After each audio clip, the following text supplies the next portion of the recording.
¿Qué tal mi gente linda? ¿Cómo están? Muy buenas noches. Gracias por ser parte de la comunidad, la familia de Detrás del Éxito. Antes de empezar, por supuesto, no te olvides de suscribirte a nuestro canal Tampoco Tan Podcast, totalmente gratuito, lunes a las 8 de la noche, los miércoles 8 de la noche Detrás del Éxito y los viernes Kenji sin GPS. Hoy nos acompaña un hombre que pertenece a una generación de empresarios que entendía la empresa como algo más grande que solo hacer negocios. Construir, producir y apostar por el Perú con visión y perseverancia. Detrás de Nova y del empresario que todos conocen, hay también la historia de un ingeniero que creyó profundamente en la industria peruana y dedicó toda su vida a demostrar que el Perú también podía fabricar, crecer y competir desde adentro. Hoy en Detrás del Éxito quiero recibir con un fuerte aplauso al grande y al único Máximo San Román. Muchas gracias, Kenji. Máximo, Muchísimas gracias por tu presencia. gracias por abrirnos la puerta de tu casa. No, aquí estamos. Y Mainayan Kashanquita. Allí a mí. Qué gusto.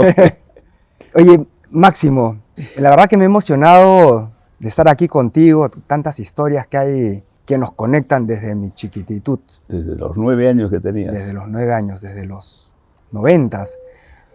Oye, Máximo, tú eres de Cusco. ¿Cómo a un joven cusqueño decide ingresar a la uni?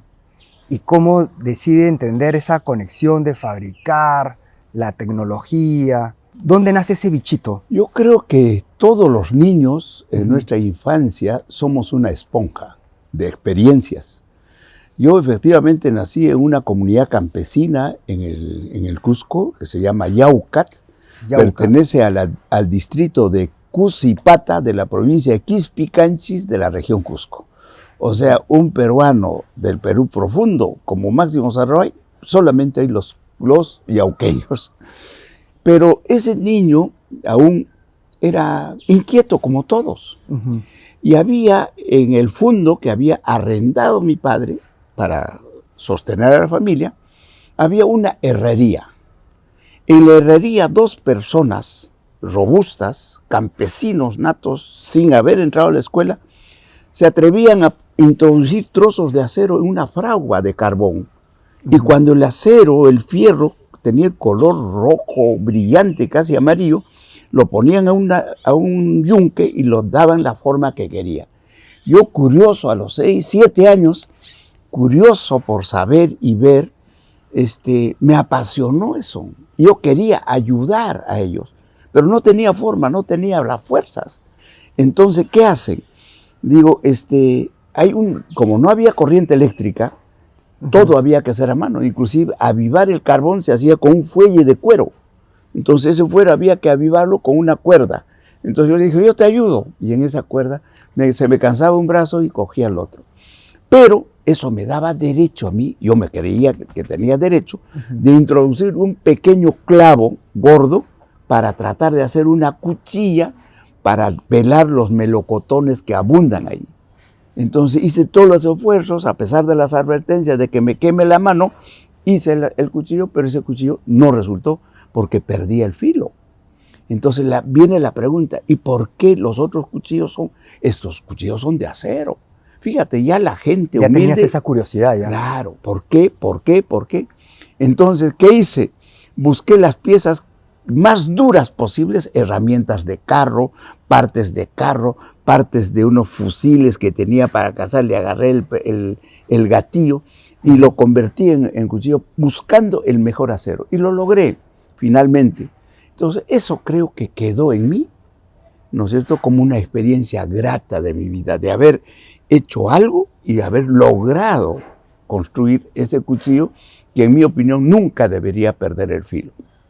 Cuando estoy en quinto de secundaria, bueno, después entré a la escuela fiscal en Calca y después la secundaria en el colegio San José La Salle. En el quinto de secundaria, un compañero de colegio viene de vacaciones a Lima y al regreso en agosto me dice, Cholo, yo ya sé qué voy a estudiar. ¿Qué vas a estudiar? Ingeniería mecánica. ¿Y eso existe? Claro, me dijo, sí. ¿Y dónde? En Lima. ¿Dónde en Lima? Yo no sé, pero existe. Eso es lo que me hace cambiar de vocación, porque hasta el quinto de secundaria yo había decidido ser médico veterinario para ayudarle a mi padre a curar a sus vacas, a sus ovejas, a las llamas, a los caballos que había en el fondo. Porque yo sé hacer queso, ordeñar vacas y cultivar. Entonces dije, voy a ser médico veterinario y cambié. Cuando llego a Lima, los únicos prospectos que recibo eran del Politécnico José Pardo.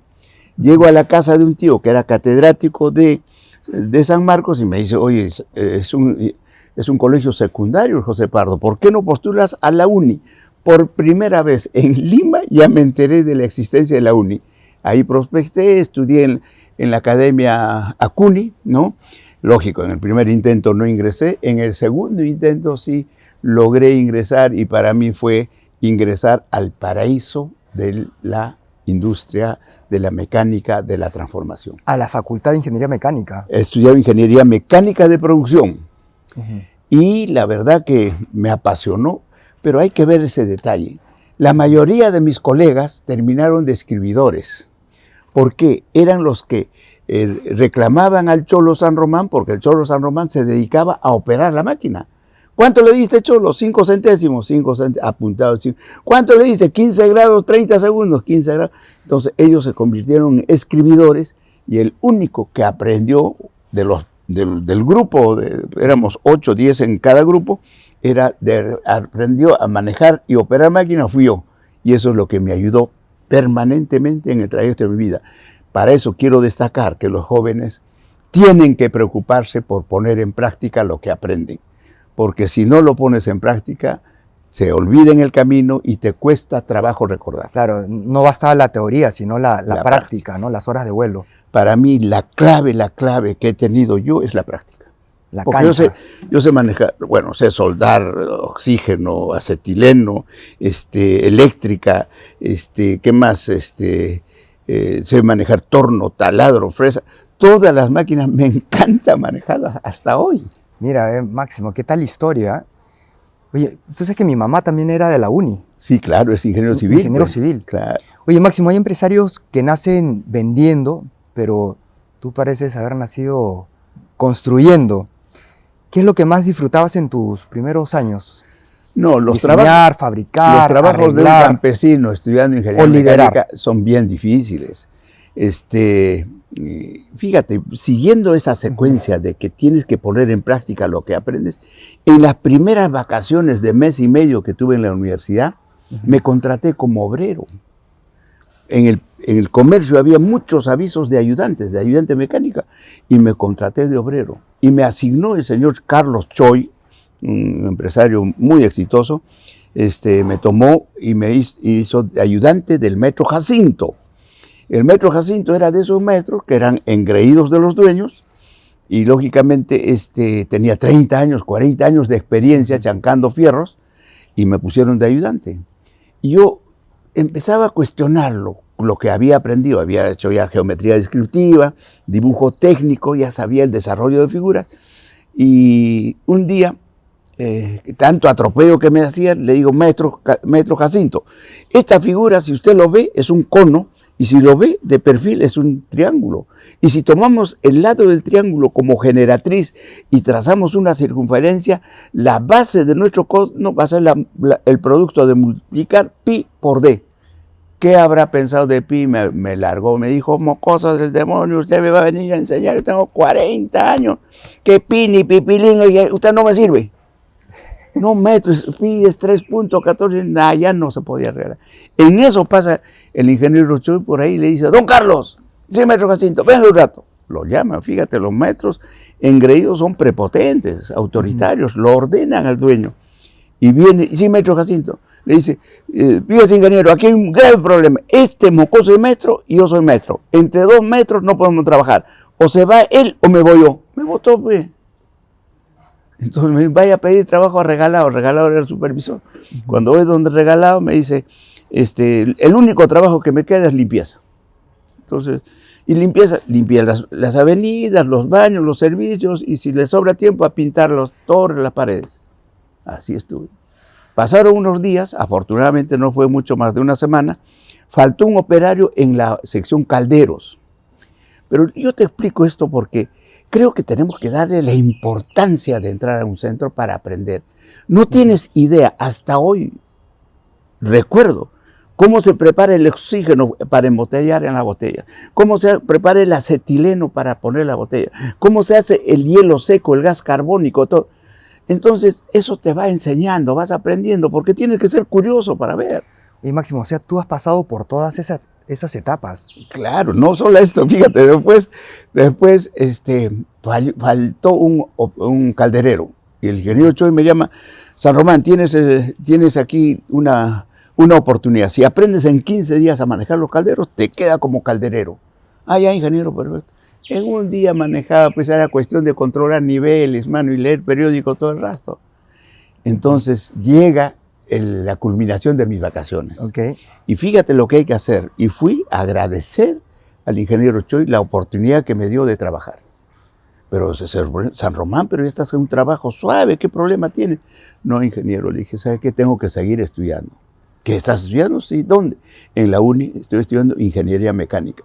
San Román, ¿cómo no me dijiste? Pero ahí salió otro compromiso que es clave destacarlo.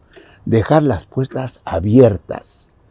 Cuando le digo esto, bueno, San Román, ya nos conoces, las puertas de esta empresa están abiertas cuando quieras, ven y aquí tendremos oportunidad de conversar y colaborarnos.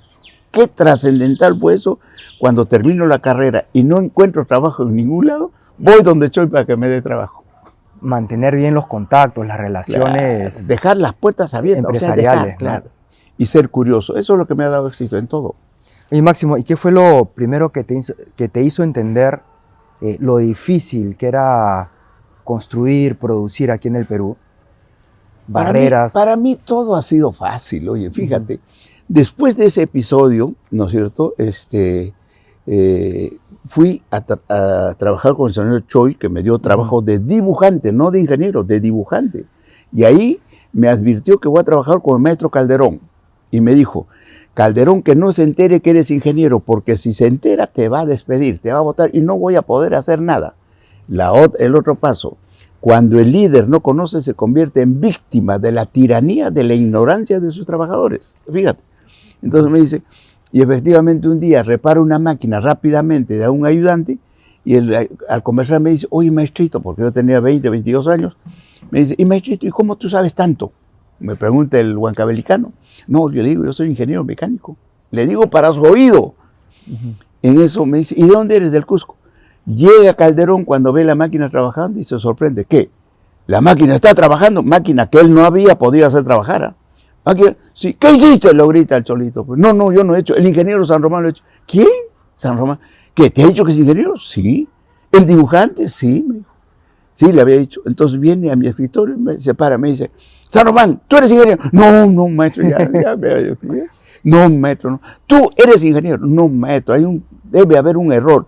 Lo que pasa es que yo he estudiado dibujo técnico para ingenieros, para poder tranquilizar. Me dijo, es igual, vaya a pedir trabajo a Choi. Me votó. O sea, no es fácil, hay que ir compitiendo.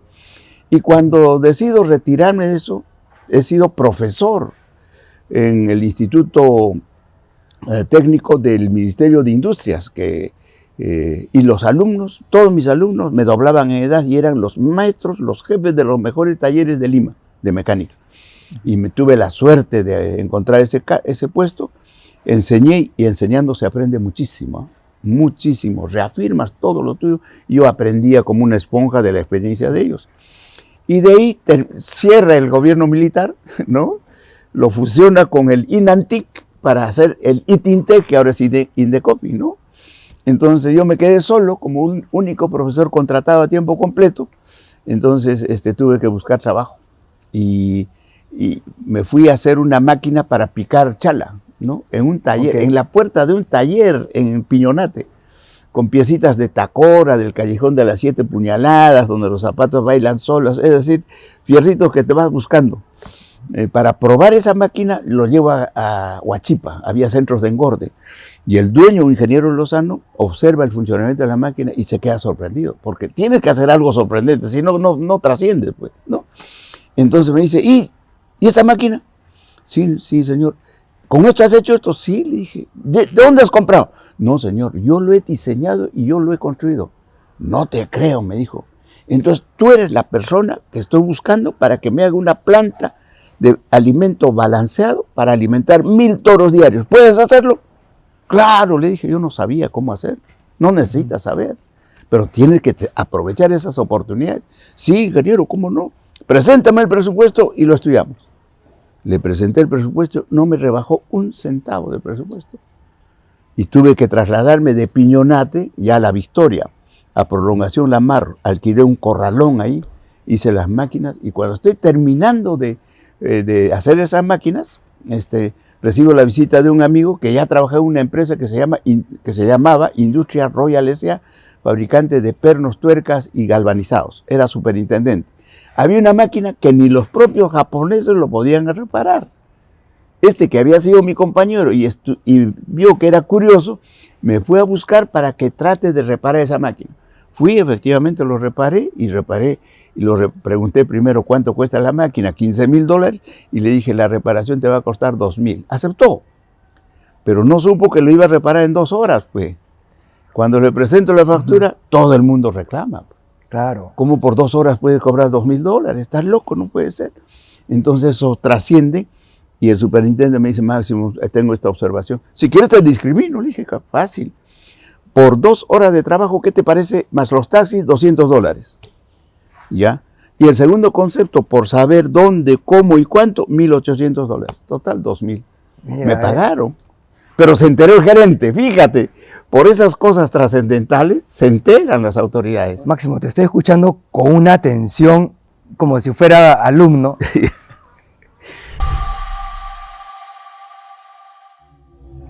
Has sido niño, curioso, alumno, practicante, obrero, dibujante, operador. ¿En qué momento así dijiste, si quiero crecer, tengo que crear algo propio? Bueno, cuando el gerente se entera de ese monto, me hace llamar. Esa empresa tenía 2 o 3 años a pérdida. Empresa que habían traído del Japón con maquinaria japonesa y con técnicos japoneses. No eran capaces de hacerlo producir rentable.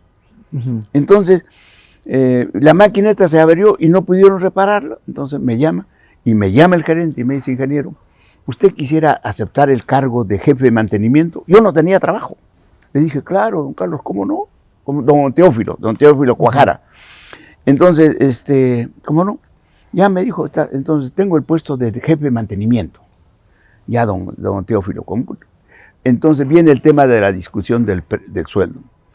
Entonces me dice, ¿sabe qué? El sueldo que le pagamos al superintendente es $350 y usted va a ganar 300. Oiga, don Teófilo, si por 2 horas le he cobrado 2,000, ¿cómo piensa que voy a vivir con $300? Sabías negociar también. Entonces me dijo ahí la sinceridad vale. Me dijo, ingeniero, ¿sabe qué? Esta empresa no está yendo bien. Yo tengo la ilusión, la esperanza de que con su ayuda lo podemos sacar adelante. Cuando a un cholo, más si es cusqueño, le hablas al corazón, o sea, le reconoce sus méritos, el cholo o llora o trabaja gratis. Y para mí fue una oportunidad. Le dije, acepto, don Teófilo, acepto. Algo, porque te dice que con tu ayuda puedes salir. Y efectivamente entré a trabajar 8, 16 horas diarias, sacamos adelante la empresa, ¿no? Y creció tanto, exportaban productos, fíjate, lo que antes no había, exportaban productos a Venezuela y a Colombia. En eso crecía tanto y necesitábamos comprar más máquinas. Hice las cotizaciones de todos los fabricantes del mundo, entre ellos estaba Japón, y decidieron los directivos comprar de Japón, de la fábrica Sakamura. Vienen las máquinas, y hubo algunas complicaciones, las adapté, las hice funcionar, pero vinieron con un sistema que yo ya lo había superado en el Perú. Y le digo al gerente, señor Cuajara, quiero cambiar esta pieza. Ahí nace la famosa máquina San Román. Claro. Entonces me dice, pero no, ingeniero, estas máquinas son nuevas, están en garantía, y si las tocamos, perdemos la garantía. Entonces consulta a Sakamura, no va a haber absolutamente nada. Y el dueño de Sakamura, no acepta. Entonces en eso, un día viene el presidente del directorio, el señor Cochrane, y hablando me dice, sí, que es ingeniero, ha venido aquí, don Carlos, ha venido un problema aquí y no me autorizan cambiar con la pieza. Y va bien, va a ir bien, don Carlos, se lo garantizo. Si no funciona la pieza que he hecho, se lo vuelvo a poner a las japonesas. No hay ningún problema, no va a haber ningún riesgo. Seguro, seguro. Yo voy a hablar con el gerente. El gerente habló y le convenció que bajo su responsabilidad, o sea, era el dueño de la empresa, que San Román cambie la pieza. El japonés de Japón, porque antes la comunicación era por Telex, preguntando cómo va, y decía que bien, sin desgaste. 1 mes, 2 meses, sin desgaste. El japonés tomó su avión solamente para venir a Perú y a Lima. Estuvo una noche en el Hotel Crión, al día siguiente con nosotros en la fábrica, y en la noche se volvió a Japón. Vino solamente a conocer la pieza y ver el funcionamiento. Y a los 3 meses me llegó la invitación para que yo vaya al Japón, y ahí es que me presenta el señor Sakamura mismo, porque el CEO. El CEO, claro. Cuando viajo, el gerente me dice: ingeniero, no se haga mucha ilusión de que pueda saludar al señor Sakamura. El señor Sakamura es un empresario de nivel mundial, tiene su fábrica en Rusia, tiene su fábrica en Estados Unidos y en Brasil. Entonces es probable que no lo encuentre. Entonces, gracias por advertirme. Llego a Kioto, pasando por el Shinkansen y todo. Y llego a Kioto, el Shinkansen era nuevo ese año. El tren bala. Claro, era una sensación en el mundo. Entonces llego a Kioto, no es que no estaba sacando, me estaba esperando con una tacita de té para llevarme al taller y presentarme. Primero me dijo: ¿conoce esta máquina? No, le dije, no. No se parece a ninguna de las máquinas que tenemos. No, nunca la he visto. No, me dijo, es la máquina San Román, modelo San Román, con la pieza que usted nos ha dado. Lo había bautizado como la máquina San Román. Modelo San Román. ¿Cuántos San Román estarán trabajando haciendo aviones de repente? Qué así es la interesante, historia. ¿eh? Y me pasé 63 días maravillosos. Me permitieron ver todas las empresas que yo quisiera. Fui a la isla Mikimoto para ver cómo se cultivan las perlas. Jugué golf. Las famosas perlas Mikimoto. Claro. Es toda una isla, es toda una industria. Un mundo totalmente diferente, Japón, ¿no? Jugué golf en una chica de Japón y me ganó, lógico, porque yo practiqué unas noches en las azoteas ahí para practicar. Fui y me dio duro. Oye, Máximo, ¿y qué lección te dejó ese viaje a Japón? Cultura empresarial, corporativa, disciplina. Primero, creo que lo más importante es la valoración de lo que conoces. O sea, una persona de tan lejos y una persona de tan alto nivel que reconozca que tu aporte ha sido importante para ellos, eso es un reconocimiento, más que un diploma, más que un vale de $1.000.000. Es un reconocimiento personal, ¿no? Y las atenciones que me brindaron definitivamente fueron extraordinarias. Cuando me dices que te recibió con una tacita de té, ¿no? Claro, ellos toman mucho té. Ese es muy japonés, ¿no? Ocha. El ocha. Sí. Esa actitud muy franciscana. Así es. ¿no? Oye, Máximo, cuéntanos cómo nace Nova. Ya. O sea, la idea detrás de la empresa, ¿no? Ya. Entonces entro a Royal y yo le dije al señor Cuajara, ¿no? Yo no sé, señor Cuajara, si estaré 1 mes, 2 o 3, pero tenga la seguridad que me voy a retirar de la empresa cuando todas las máquinas estén trabajando a toda su capacidad. Y llegó, a los 4 o 5 años, todo trabajaba a su capacidad. Entonces ya había un motivo para decir, tengo que retirarme.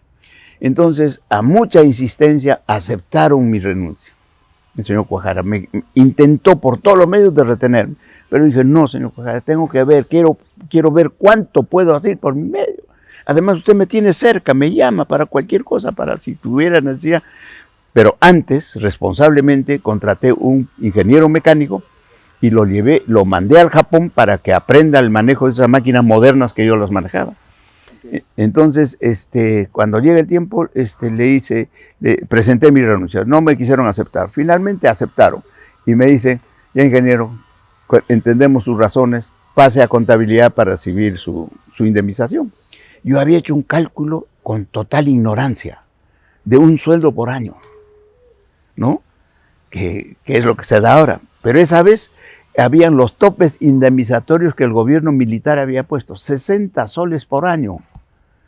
Y trabajé 7 años, 3 meses, 6 por 42, 420 soles de indemnización en vez de los $42.000 que debería haber recibido de indemnización. Con los 42.000 ya me hice mi presupuesto, comprar un tornito, un taladro, una fresadora, equipo de soldadura para hacer mi pequeño taller.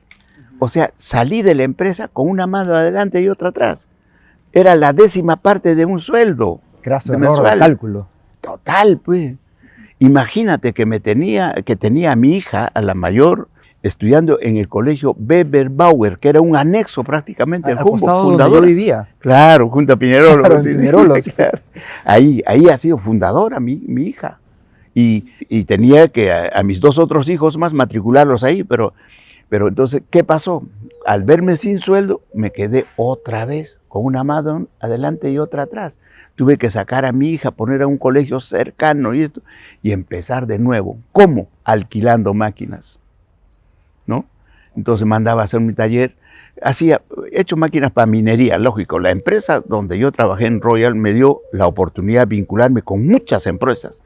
Entonces, y ganarme el aprecio por la responsabilidad. Tienes que ganarte el aprecio, o sea, tu palabra tiene que ser ley. Si te comprometes a algo, tienes que hacer. Entonces, reconocían a ese San Román cumplidor, serio, responsable, y me dieron todo el crédito posible. Entonces, pero sin máquinas. Hasta que un día se presenta un muchachito, un señor de Chiclayo, y me dice: ingeniero San Román, me han dicho que usted fabrica máquinas. Sí, le digo, sí, algo de máquina. ¿Usted me puede fabricar una máquina de amasar pan? ¿Cómo es eso? Le dije, es una máquina para mezclar harina, levadura y agua. Oye, le digo, si he hecho máquinas para mezclar dinamita, eso debe ser muy fácil. Dinamita, cordón detonante, pentrita, guía, pólvora. Todo eso hice en Arequipa, porque el señor Cochrane tenía sus fábricas de explosivos, porque era minero, tenía dinamitas del sur y mechas del sur. Yo fui también a reparar una máquina que no lo podían reparar ni los españoles que vendieron la máquina. Entonces, yo conocía todo eso. Entonces, le dije, usted es muy fácil. Entonces, me enseña un catálogo en stencil, esas cosas, una cosa sencilla. El stencil antes de que aparezcan las impresoras. Claro, ¿no? ¡A su madre! Entonces veo, hoy le digo, pero estas máquinas parecen muy antiguas. Sí, ingeniero, son las únicas que se hacen en el Perú. Pero deben haber máquinas modernas. Sí, ingeniero, claro. Yo necesito el catálogo de máquinas modernas. Y la otra pregunta, ¿por qué vienes a buscarme? Ingeniero, los pocos fabricantes del Perú demoran hasta 1 año en entregar la máquina.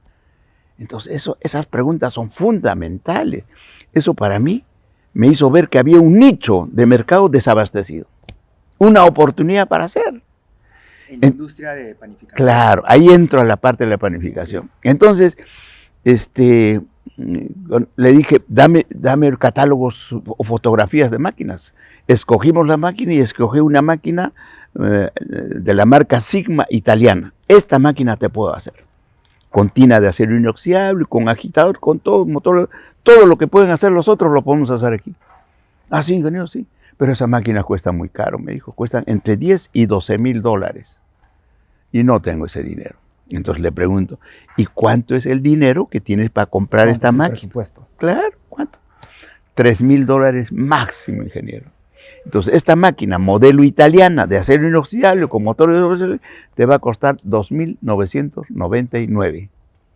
Aceptó. Y me dio la oportunidad de hacer la primera máquina, que resultó un monstruito de máquina, mucho más grande. Y así es como tú constituyes la empresa, la marca Nova. Empezamos a hacer la máquina. Antes era SR Industrias, San Román Industrias. Pero cuando tengo la primera máquina y tenía que bautizarla, a mi dibujante, que tenía un carpintero que lo convertí en dibujante mecánico, le digo, oye, Andresito, vamos a ponerle Nova. ¿Y por qué Nova? Porque es un tema sentimental todavía, porque era una marca que lo conocí en la empresa que vende máquinas de coser Neki, y había una Supernova. Yo tenía la intención de hacer una máquina Nova, una Supernova y una Nova Junior, o sea, de diferente capacidad. Entonces ponle Nova.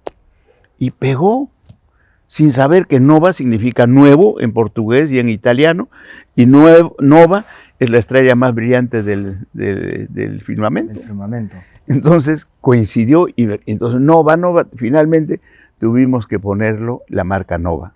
Y después, claro, la máquina amasadora no tiene que ser sola, tiene que haber la divisora, la batidora. Y en eso, como me faltaba plata, voy al Banco Industrial, porque promocionaba préstamos para la pequeña industria, simplemente no calificaba, porque los bancos y cualquier banco solamente prestan a los que tienen garantías. O las tuyas o de otra persona. Complicado. Supremamente No tener línea de crédito. difícil. No había, no. No tienes crédito, no. Te rogaba. He ido 3, 4 veces, había una doctora Vicentelo, en créditos, decía, no señor, no. Si usted no tiene crédito, nada.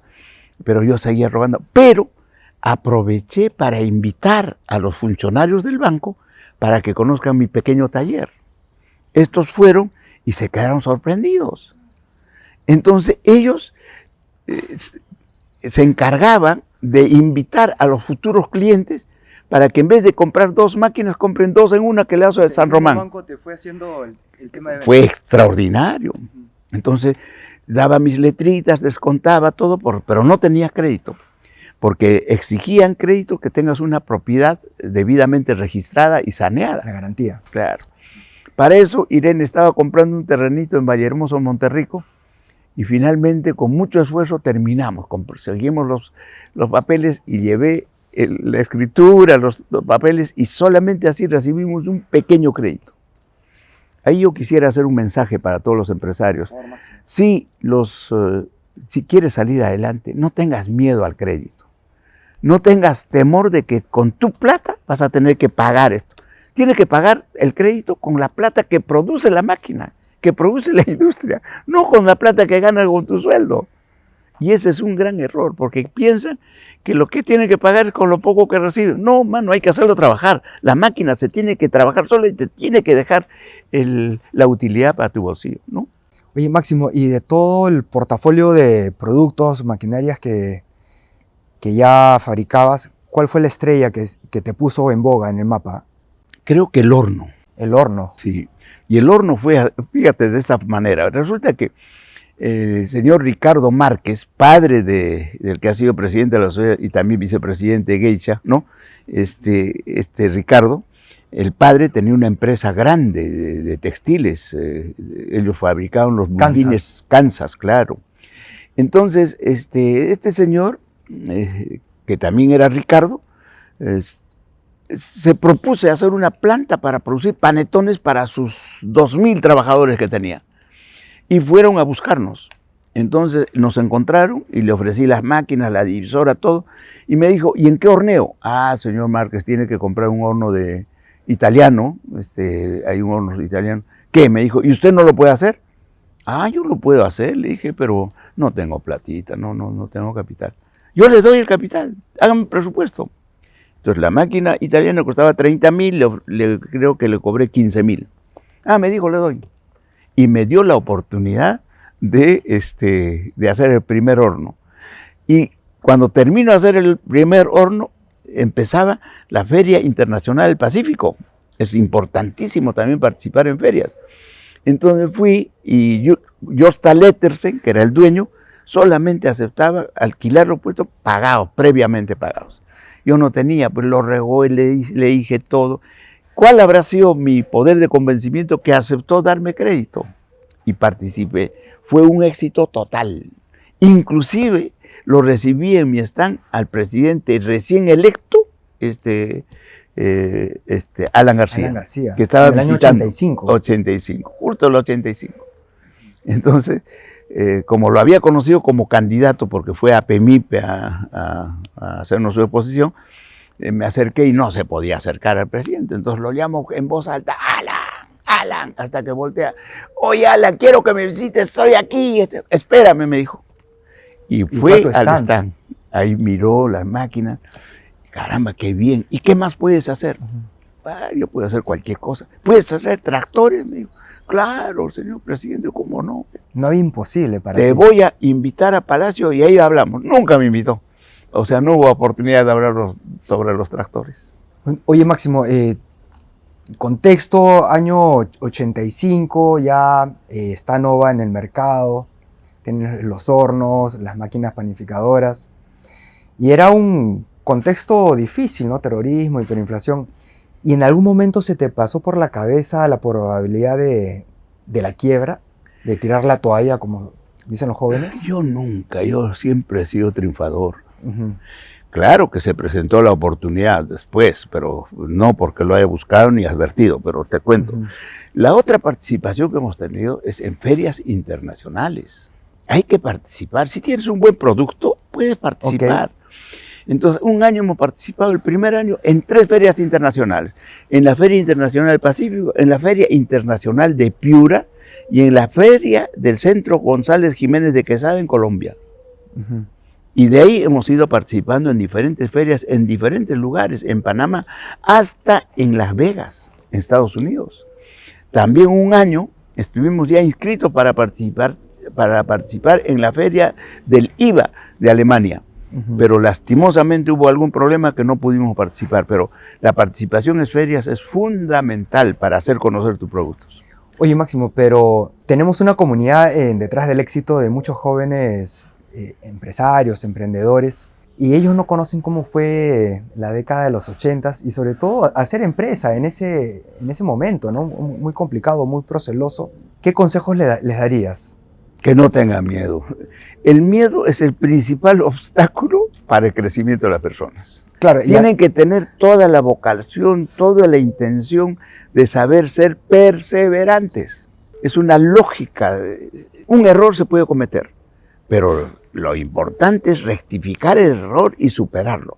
Esa es la valla principal para que los pequeños empresarios y los emprendedores puedan alcanzar el éxito. Claro, haces empresa en un momento donde había una hiperinflación y la cadena de suministros, tus insumos, a veces era complicado conseguir, ¿no? ¿Cómo manejabas todas esas variables? Yo tuve una gran alianza, ¿no?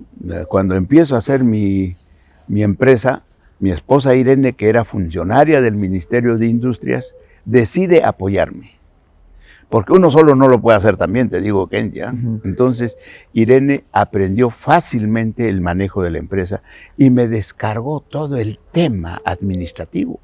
Entonces, yo me dedicaba solamente a la parte de innovación, a producción en serie, diseños, innovación, diseños y producción. Entonces, he hecho modelos de diferentes tipos y he tratado también de contratar a los mejores ingenieros del Perú. Inclusive, fíjate, yo tenía un catedrático a quien admiraba muchísimo, un ingeniero Mendoza que se preparó en Inglaterra, en la Rolls Royce, recuerdo muy bien, y lo animé para que sea mi gerente de producción y vino, ha estado con nosotros cerca de 4 años, pero antes ha estado en las fábricas más importantes del Perú. Entonces con él hicimos la estructura para poder fortalecer nuestro sistema productivo, pero hemos ido avanzando. Ahí el tema era cuando no tienes espacio, no tienes máquinas. Ahí es el primer error y grande que cometí. Yo mandaba a hacer las piezas, el mecanizado de piezas en un taller en Prolongación, Italia. Y el señor, el dueño, era una persona mayor y tenía 2 o 3 operarios. Entonces, como veía que yo iba con frecuencia a hacer mis trabajos, me dice, oiga, San Román, ¿por qué no se la vendo a la fábrica? Don Jorgito, le dije, no, ¿cómo le voy a comprar una fábrica con 1.600 metros cuadrados y todo, y máquinas? Le digo, no, don Jorgito, no, muy caro, no puedo pagarle, tiene que ser responsable. ¿Con qué? Si apenas tenía para pagar a mi obrero, ¿cómo va a comprar una fábrica? Entonces le dije, lo que sí podíamos hacer, don Jorgito, es que me alquile la fábrica, ¿no? Entonces me dice, ya, lo que pasa es que como usted nomás hace el trabajo, yo le... ¿Y cuánto sería el alquiler? Llega a hacer el cálculo, $10,000 al mes. No, don Jorgito, olvídese, ¿no? ¿Qué? Ni soñando. Le dije, no. ¿Y cuánto me ofrece?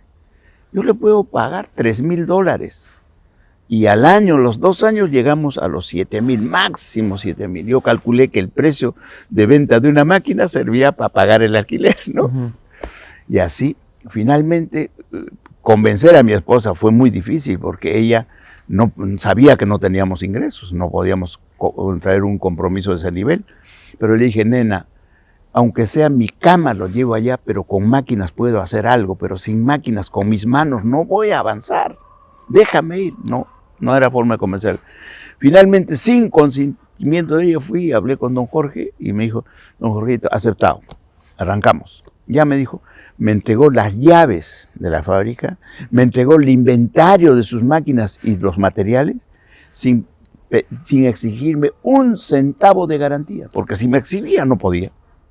Esa fue la suerte que tuve. O sea, ahí perdí comprar la máquina. También ahí no me exigía que le pague cuando pueda, cuando tenga. Y no acepté. En alquiler sí, pero entonces ahí empecé y eso fue para mí un impulso enorme. Lo alquilé por 3 años. Al año empecé a construir el segundo piso de material noble. Y le dije, hijita, pero siquiera vamos a tener 2 años para usar, ya me falta espacio. Le puse un ascensor y todo. Bueno, entonces, ¿sabes cuántos años tuve? 10 años. 10 años. Y recién después compré el terreno donde tenemos ahora en Las Torres. Y me lo vendió Julián Bustamante, ya estando en política, cuando conocí Oye, Máximo, pero qué importante es saber oler, identificar la oportunidad y chaparlo en ese momento, ¿no? Esa es la clave. Si no, se te pasa el tren. Oye, Máximo, tú siempre has transmitido una imagen de empresario clásico peruano, más técnica, más industrial, menos financiera. ¿Te sentías diferente al resto de empresarios en la época? Yo no, yo quizá lo que me dio mucha confianza fue mi participación en los gremios empresariales.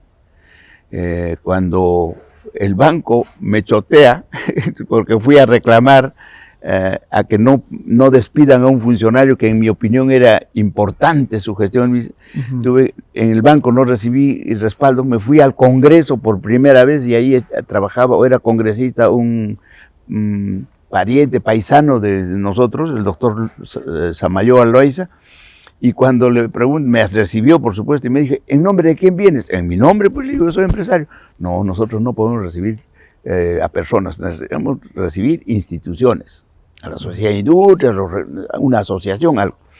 Entonces ahí me prendió el bichito de ser integrante de un gremio. Cuando alquilaba unas máquinas, unas prensas, el dueño era el señor Willy Buch. Él era miembro de APEMIPE y me invita para ser miembro de APEMIPE. Y acepté.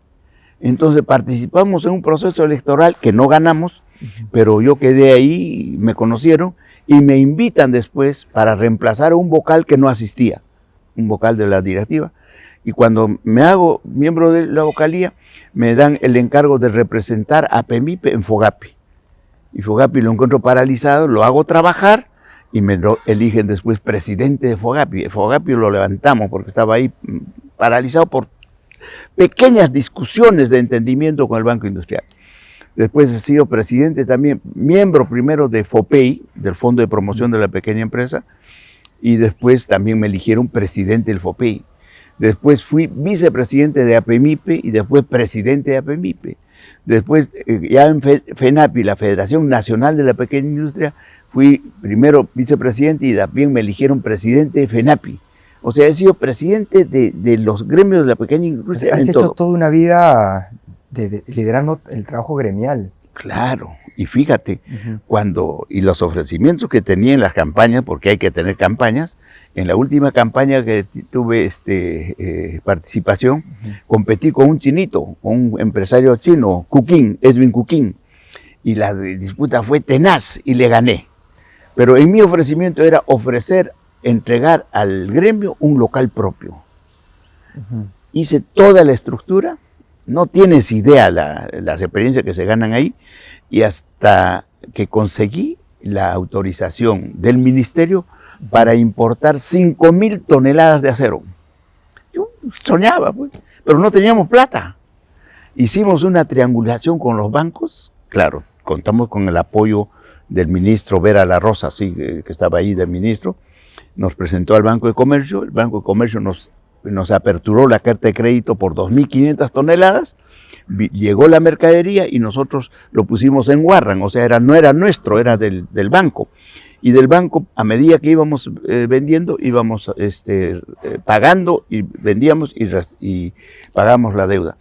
El producto de las utilidades que generó eso nos permitió comprar un terreno de 1.000 metros cuadrados en Avenida Arequipa.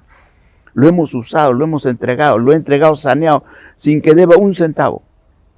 Ahí participé en la política, tuve las discrepancias por el golpe de Estado Y mis asociados me consideraron que era un elemento perturbador en sus buenas relaciones.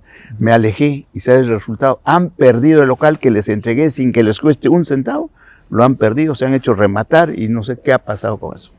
Oye, Máximo, ¿qué tan frustrante era saber que tienes que competir con productos importados, más baratos, y saber que esas máquinas se pueden fabricar acá?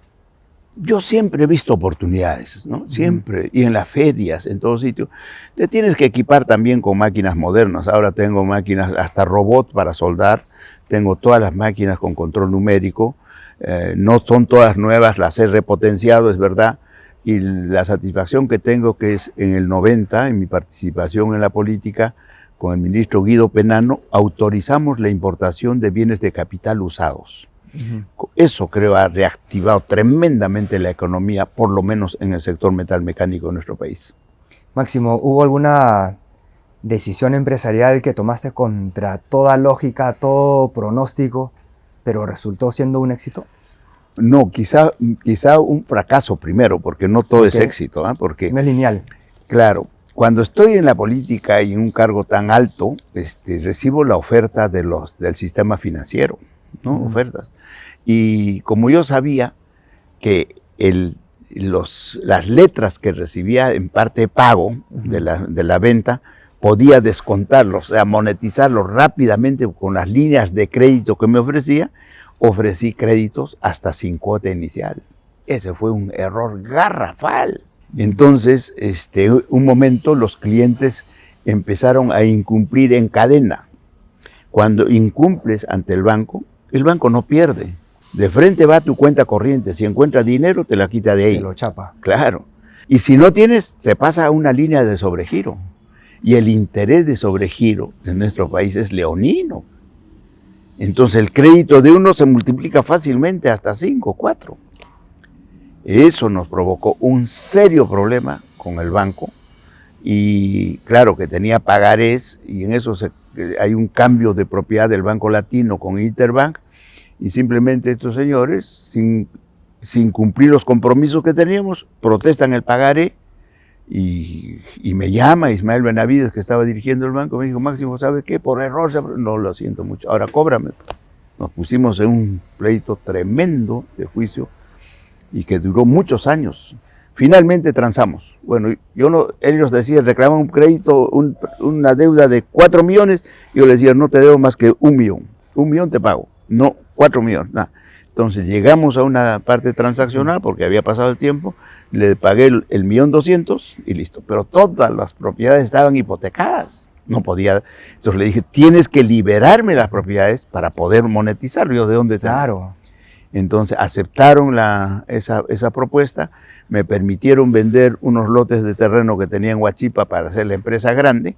Tuve que desprenderme de ello y cumplir con el compromiso y salir, bueno, otra vez de cero. Empezar de cero. Imagínate, cuando voy a la empresa, después de haber perdido las elecciones presidenciales, voy a la empresa y un obrero se me acerca y me dice, ingeniero, ¿usted podría hacer algo para el domingo? ¿Por qué? El domingo es Día de la Madre. Sí, le dije.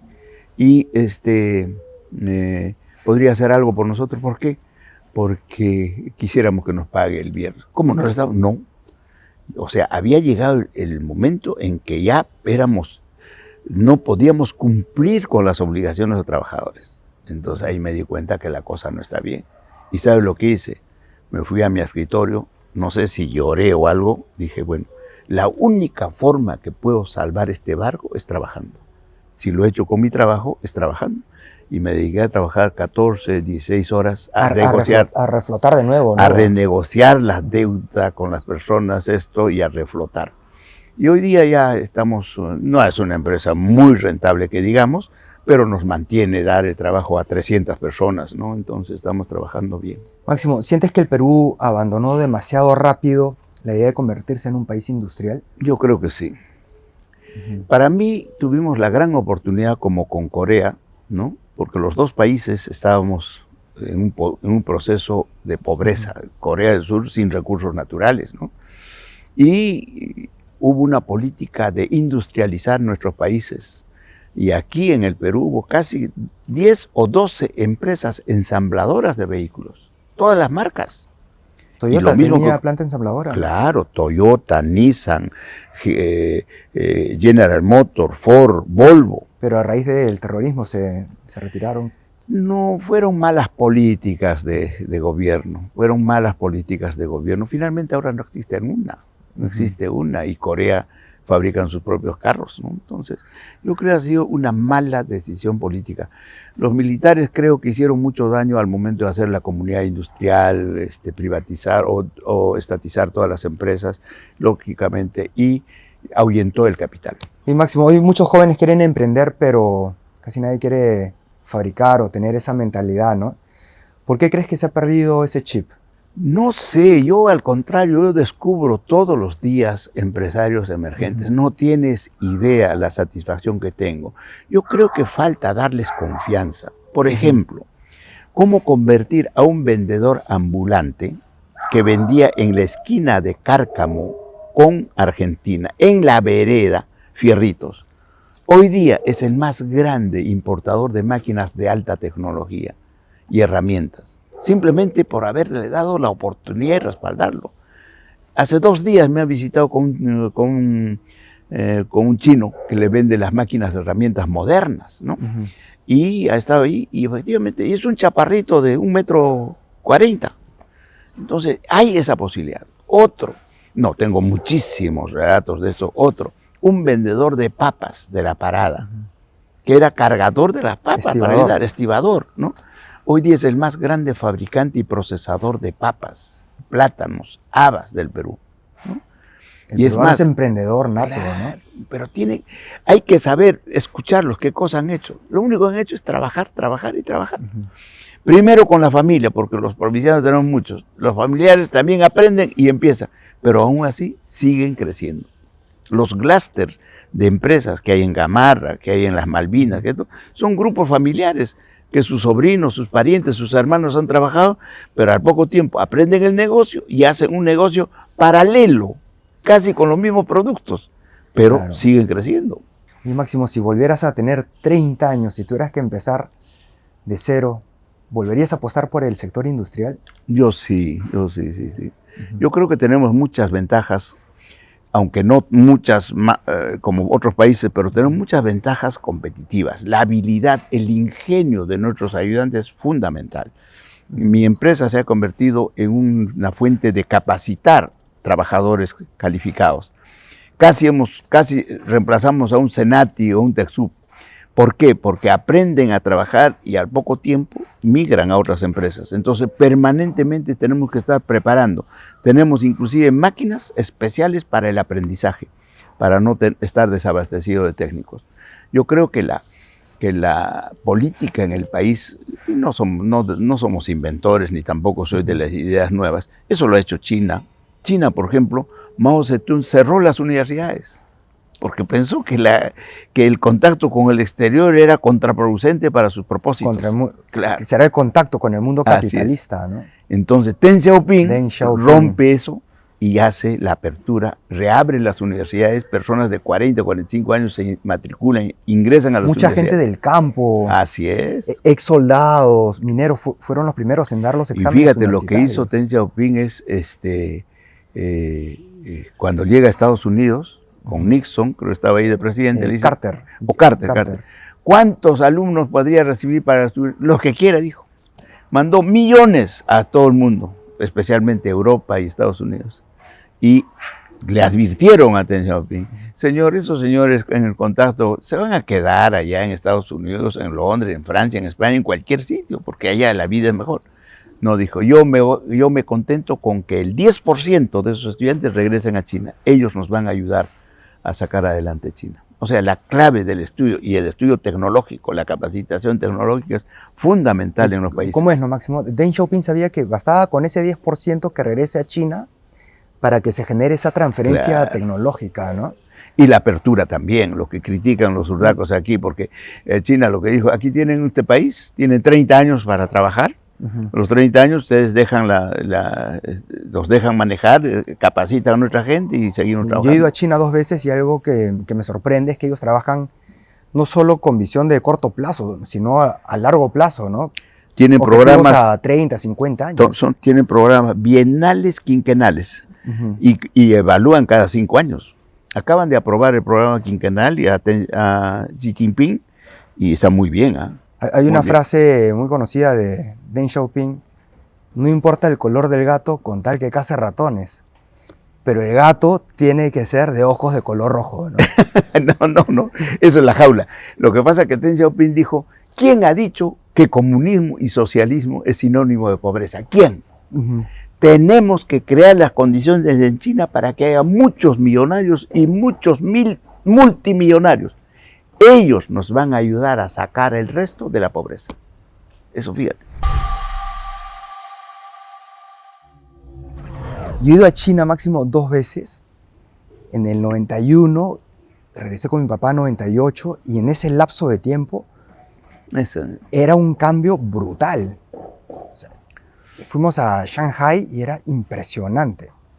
Y hoy en día me dicen que, por ejemplo, la ciudad de Shenzhen, que era una ciudad de pescadores, es el Silicon Valley de Silicon China. Valley. De hecho, es Sí. el lugar experimental que hizo Deng Xiaoping. Es la Pero visión, ¿no? yo fui la primera vez invitado oficial, antes que vaya tu padre, ¿no? Ujú. A China, yo fui. Y me jalaron las orejas. Me invitaron, me atendieron muy bien. Pero finalmente me alejaron las orejas. Porque tu mamá había aceptado la invitación de Taiwán. De Taiwán. Claro. Y Taiwán y China no pueden, ¿no? Ellos excluyen a Taiwán y lógicamente me llamaron la atención. Yo fui a ese viaje con mi mamá a Taiwán. Claro, entonces tuve que advertirle a Alberto que vaya primero, antes que a Japón, a China, por la importancia que tenía. Me atendieron de maravilla, ¿no? Y después he ido como 15 veces a China, a las ferias de Cantón, Guangzhou, de ahí comprar las máquinas más modernas. Creo que la Feria de también Cantón es una de las más grandes del mundo, ¿no? una de las más grandes. Oye, Máximo, ¿qué es el éxito para ti? Es que yo creo que estoy en la búsqueda del éxito, ¿no? Yo me siento una persona realizada, pero no quiero decir que sea exitosa. Creo que tenemos que seguir buscando. Hoy mismo estoy haciendo una planta de ceviche de pescado para alimentar mis vacas. Mira, ¿Te imaginas? Ceviche de pescado. ¿Por qué? ¿Te puedes creer que este loco ha traído 2 vacas desde Ok. Austria en avión? Para que veas lo que cuesta el pasaje. En avión, 2 vacotas. Ujú. Con la intención de sacar de cada vaca 50 crías al año. Y he conseguido 3. He visto qué es la alimentación, pues.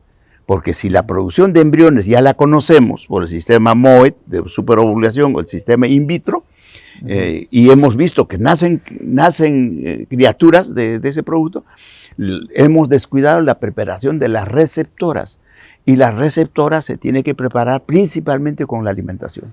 Para eso estoy haciendo, que es ceviche de pescado, le digo, pero es ensilado de pescado. Ya lo he hecho además. Interesante.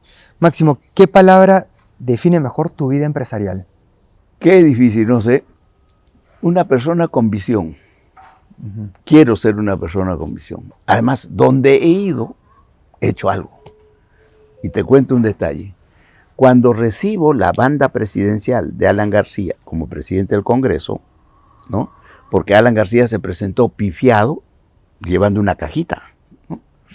Y yo estoy como presidente del Congreso y del Senado y me pretende alcanzar la caja. Y le pregunto, pero Alan, ¿qué hay en esa caja? En esa caja está la banda del mando presidencial. Y fíjate mi reacción. Le dije, oye, Alan, tú estás loco. ¿Cómo pretendes entregarme el mando de nuestro país, de una nación, en una caja? Y me pregunta, ¿qué tengo que hacer, pues? Tienes que ponérmela, pues, huevón. Se quedó sorprendido, ¿no? Claro, no se escuchaba. Claro. Entonces, efectivamente, te enseño la foto ahí. Efectivamente, saca la banda y me pone la banda. Ujú. Y me da un abrazo con otra lisura parecida a esa, que no la puedo repetir, porque eso es más fácil. Cuenta No, lo que es más cuenta, Máximo, complicado. lo que te dijo. Solo que, bueno, no, pero qué gusto, ¿verdad? Pero entregarte a ti, ¿no? Ujú. Y ahí nos abrazamos y termina y deja. Y después entró Alberto a hacer su juramentación en mi presencia ante el crucifijo de mármol, y después con mucho esfuerzo tuve que sacar la banda y pasársela a él. Máximo, ¿disciplina o visión? Yo creo que tienes que ser una persona responsable. O las dos cosas. Yo creo que tiene que haber una combinación de ambas, sí, porque yo me siento una persona que tengo tanto por hacer, man, tanto por hacer. Imagínate que apoyamos un hogar con 1.200 niños y hemos curado la anemia con un producto que estas manos han tenido que hacer, no inventarlas. Hemos tratado de replicar la experiencia chilena. En Chile combatieron la anemia con el hierro hemínico, producto de la sangre de los camales. Yo he tenido que sacar, y ahora ya se produce industrialmente, ya tiene registro sanitario, y con eso deberíamos combatir la anemia en el país. Eso es una tarea inconclusa. Pero me encanta convencer a los alcaldes, a las autoridades, y el mismo Pedro Pablo. Cuando estoy con Pedro Pablo, él aceptó la buena iniciativa, pero ahí teníamos la respondona, pues la Patricia García, que era ministra de Salud. Y dijo, sangrecita, y disparó, y no se pudo hacer nada. Necesitamos curar la anemia en el país. Es unos flagelos que daña tremendamente, a veces con daños irreparables en la salud, cuando los niños están desde los 0 hasta los 5 años. Claro. Máximo, ¿el Perú necesita más empresarios o más industriales? Más emprendedores en todos los campos. Y tenemos todos los recursos naturales, renovables y no renovables en abundancia. Tenemos energía de sobra y tenemos fuentes de energía mayor. ¿Qué está pasando? Nos falta la clase empresarial para que se atrevan a darle valor agregado. Ahora hay la esperanza de que en el Parque Industrial de Ancón va a ser un gran proyecto. Claro, hay la cooperación china, creo que China ha asumido el proyecto ese, porque son años de años que están soñándose con el parque industrial, pero tiene que haber cierta infraestructura, ciertas condiciones. Cuando fui en una oportunidad a Shanghái, me ofrecieron un lote de 20.000 metros cuadrados para que haga mi empresa de las máquinas de panadería. Me ofrecieron, con ferrocarril en la puerta. Y visité también centros donde producen la malta. O sea, fermentan la cebada y producen la malta. Pero todos los trenes entran hasta la puerta. O sea, son infraestructuras que ofrece el gobierno para que pueda invitar a la inversión. Aquí ha habido proyectos truncos en Tacna y en diferentes lugares, parques industriales, pero los ajustician, los cierran, los obstaculizan, y ese es el gran problema de nuestro país. Máximo, ¿qué admiras de un trabajador? ¿Qué cualidades? Del buen trabajador, su habilidad y su intención, pero hay que motivarlos también, hay que reconocerles, hay que hacerles una especie de línea de carrera. Hay que reconocer, el reconocimiento es algo que se tiene abandonado en nuestro país. ¿Qué le falta al empresario peruano actual? Creo que debemos invitar a las universidades, a los jóvenes, para que se puedan entregar al país emprendedores. Pero los emprendedores no tienen que ser solamente teóricos, pues. Tienen que gustarles la práctica. Ese es el detalle. El campo, la cancha. Las horas de vuelo. Máximo, ¿qué fue más importante en tu camino? ¿Intuición, educación o experiencia? La experiencia se va ganando, pero lo que sí he tenido mucho es el atrevimiento. No tener miedo. Nunca me he negado a hacer algo. Imagínate en las prácticas, en Toquepala. Fuimos 6 practicantes. El ingeniero Plu, un americano, porque ahí todos los 4 jefes eran americanos. Antes de los mexicanos estaban ellos. Entonces dice, oye, a ver, ¿quién puede intentar hacer esta máquina? Necesitamos que esta máquina haga este trabajo. Y todos se chupan, pues. Yo digo, yo ingeniero intenté hacerlo. Y lo hice. Pero tienes que intentarlo. Después otro trabajo, que también me equivoqué. Me dice, hay un codo de fierro que hay que hacer en 48 pulgadas, un tubo enorme. Hay que ir al cerro, tomar el ángulo y hacer ese codo. ¿Quién lo puede hacer? San Román, hágalo. Ya, fui. Hice, mano, y me puse a discutir con la naturaleza. Yo me paraba y decía, ¿esto es 15 o 30 o 60 grados? Dije, no puede ser 30. 30 estaría muy echado. Discutí entre mí mismo y decidí hacerlo que 60 grados. Termino mi codo en 10 días, ¿no? Con mis ayudantes, con mis soldadores, porque todo lo que tiene, lo llevo con un gran despliegue de movimiento, esto, el codo de San Román, va, lo presentamos y ese codo apuntaba a cualquier lugar menos al lugar correcto. Pucha, me di cuenta ahí mismo y me fui donde el jefe. Entonces voy donde el jefe y le digo, ingeniero, sabe que el codo no ha salido bien, me he equivocado. Quiero que me dé 3 días y le entrego el codo correcto. Pero San Román se ha demorado 15 días en hacer. Sí, señor, es que he aprendido ahí. Pero deme 3 días nomás y el lunes le entrego esto. Entonces aceptó. Cuando voy al taller de maestranza 1006, en pleno centro del taller, en un pedestal que estos bandidos lo prepararon rápidamente, habían puesto el codo y con un gran letrero que decía el codo de San Román. Me hicieron famoso. ¿Ah? Pero eso me produjo también una ganancia especial. Cuando estoy terminando mis prácticas, me ofrecen reemplazar a Pru, por primera vez, reemplazar a un norteamericano como jefe de maestranza. Yo tenía 22 añitos, soltero además, había una escuela de enfermeras que todos los fines de semana cantaban cumpleaños. Todos los fines de semana, invariablemente, bueno. Y acepté en principio, pero bueno, pasaron episodios, perdí el trabajo. Máximo, ¿qué cosas te siguen emocionando del mundo empresarial?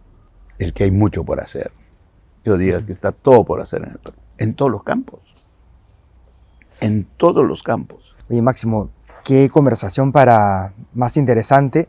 Resumiendo todo lo que hemos conversado ahora para nuestra comunidad de Detrás del Éxito, si hay algo que puedo rescatar de toda tu historia, es el atrevimiento. Sí. El no tener miedo. Y hacerlo con la mejor intención, porque Así es. no puedes ir a cortar el piso, a zancadillas, nada.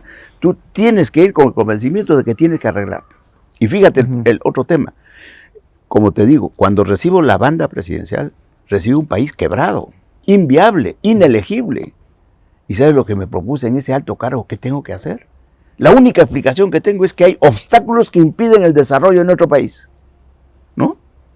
Entonces, ¿y cómo hago? Y lo declaré en la prensa, y estoy decidido a eliminarlos. Fíjate, es el atrevimiento. Y todos se llamaban la atención. San Román, ¿y tus obstáculos? Ya, estoy buscando. Se me presentó. Cuando el Ejecutivo me pide delegación de facultades al Congreso para legislar en materia tributaria, se aprobó. Y le pregunto al oficial mayor, oye Antonio Jiménez Mayor, oye Antonio, dile, ¿cómo es eso que el Ejecutivo, para mí todo era nuevo, fíjate, no necesitas saber, por eso te digo. Me dice, sí, presidente, si el Ejecutivo recibe delegación de facultades de parte del Congreso, puede hacer leyes. Y le digo, y tiene el mismo valor, exactamente el mismo. Dije, esta es la Virgen, se me ha presentado. Entonces tengo que aprobar por delegación de facultades. Hago una relación de 16 leyes. Eliminar la estabilidad laboral, para mí era fatal, ¿sabes? Promover la agricultura, o sea, leyes de promoción a diferentes sectores. Promover la inversión, apoyar a los inversionistas. Luchar frontalmente contra el narcotráfico y el terrorismo. Hago la presentación de las 16 y me voy a Palacio y le digo, Alberto, quiero que me pidas delegación de facultad para esto. Pero me estás dejando todo el hueso, pero es la única forma que podemos hacer. La única. Yo tengo apenas 14 náufragos senadores de 60 y tengo 36 diputados que no sabemos ni hablar en la Cámara de Diputados. No tenemos ninguna posibilidad de aprobar. Tenemos que hacer mediante delegación de facultades.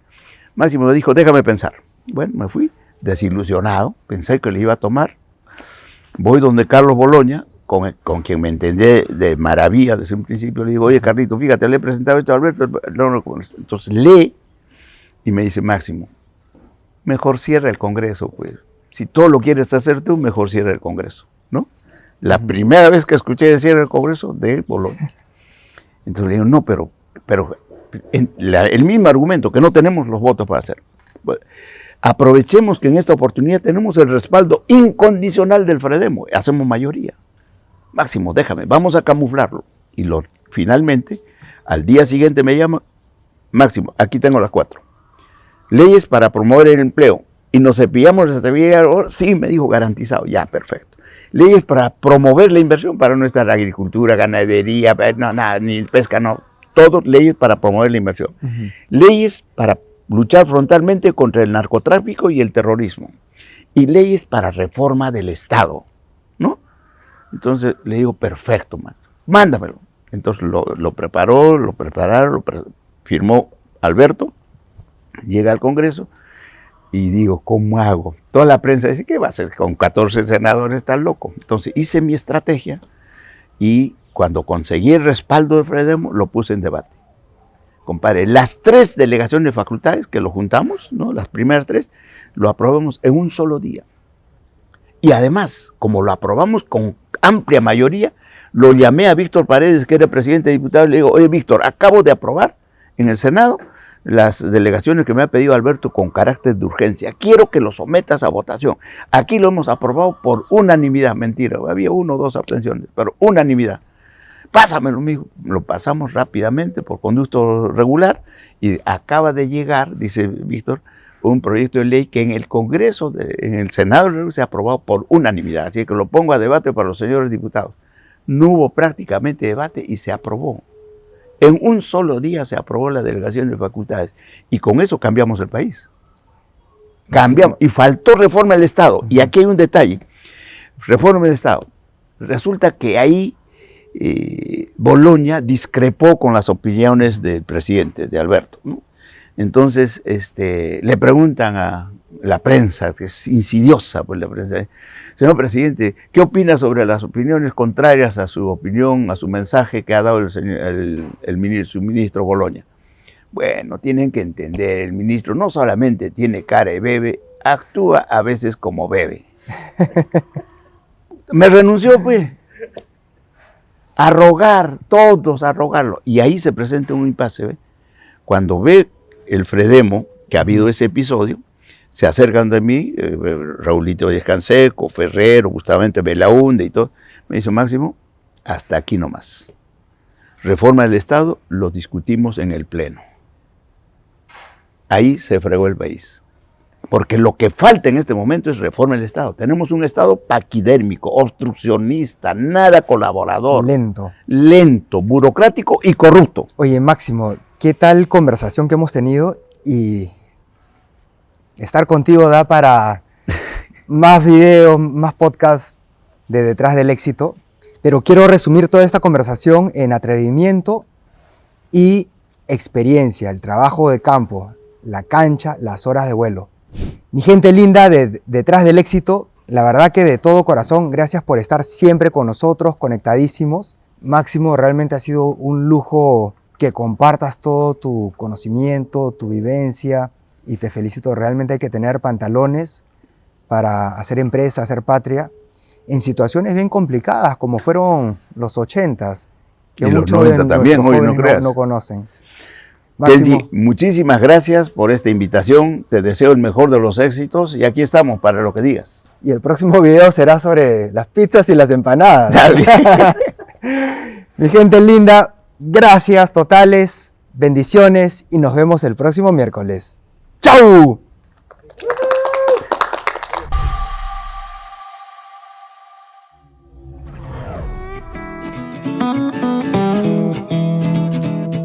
A ver, Máximo. Llévate. Oh, gracias. Está calentito.